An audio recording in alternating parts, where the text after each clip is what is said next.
Mega Bible quiz 2026 episode 29ലേക്ക് എല്ലാ പ്രിയപ്പെട്ട പ്രേക്ഷകർക്കും സ്വാഗതം. അപ്പോൾ എല്ലാ പ്രാവശ്യത്തെയും പോലെ ഇന്നും 5 ക്വസ്റ്റ്യൻസ് ഒക്കെ ആയിട്ട് ഞാൻ തയ്യാറായിട്ടിരിക്കുകയാണ്. എല്ലാവരും ബൈബിളൊക്കെ വായിച്ച് റെഡി ആയിട്ടിരിക്കേണ്ടാവും എന്ന് കരുതുന്നു.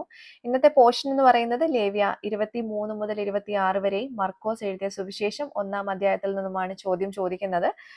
അപ്പോൾ ആദ്യത്തെ ക്വസ്റ്റ്യനിലേക്ക് പോകുന്നു.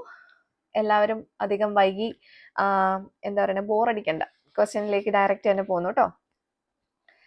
ആദ്യത്തെ ചോദ്യം ഇതാണ്: ദൃഷ്ടിക്ക് മങ്ങൽ നൽകുകയും പ്രാണന് ക്ഷയം വരുത്തുന്നതുമായ 3 കാര്യങ്ങൾ ഏവ?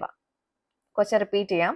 ദൃഷ്ടിക്ക് മങ്ങൽ നൽകുകയും പ്രാണന് ക്ഷയം വരുത്തുന്നതുമായ 3 കാര്യങ്ങൾ ഏവ? ഇതാണ് ആദ്യത്തെ ചോദ്യം. രണ്ടാമത്തെ ക്വസ്റ്റ്യൻ: പിതാവിന്റെ സഹോദരൻ എന്നർത്ഥം വരുന്ന ഒരു പദം ഏത്? പിതാവിന്റെ സഹോദരൻ എന്നർത്ഥം വരുന്ന ഒരു പദം ഏത്? ഇതാണ് രണ്ടാമത്തെ ചോദ്യം.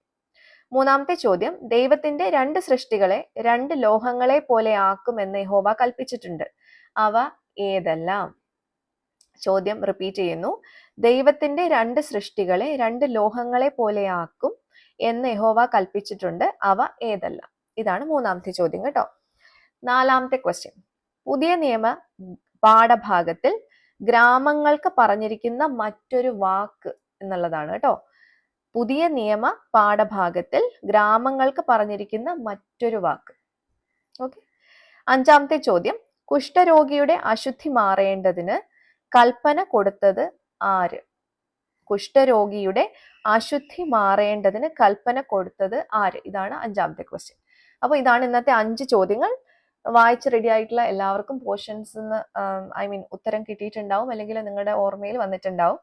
എനിവേ, എത്രയും വേഗം നിങ്ങളുടെ ഉത്തരങ്ങൾ താഴെ കാണുന്ന വാട്സപ്പ് നമ്പറിലേക്ക് അയച്ചോളൂ. നിങ്ങളെ കാത്ത് ഒത്തിരി സമ്മാനങ്ങൾ ഇരിപ്പുണ്ട്. അപ്പോൾ ഉത്തരം കറക്റ്റ് ആയിട്ട് അയക്കാൻ പറ്റട്ടെ എന്ന് പ്രാർത്ഥിക്കുന്നു. അടുത്ത് നമുക്ക് ഇതിന്റെ ഉത്തരം നാളെ റിവീൽ ചെയ്യുന്നതായിരിക്കും. അപ്പൊ നമുക്ക് ആ ഉത്തരങ്ങളുമായിട്ട് വീണ്ടും കാണാം. Till then it's me Angel signing off. Bye and take care.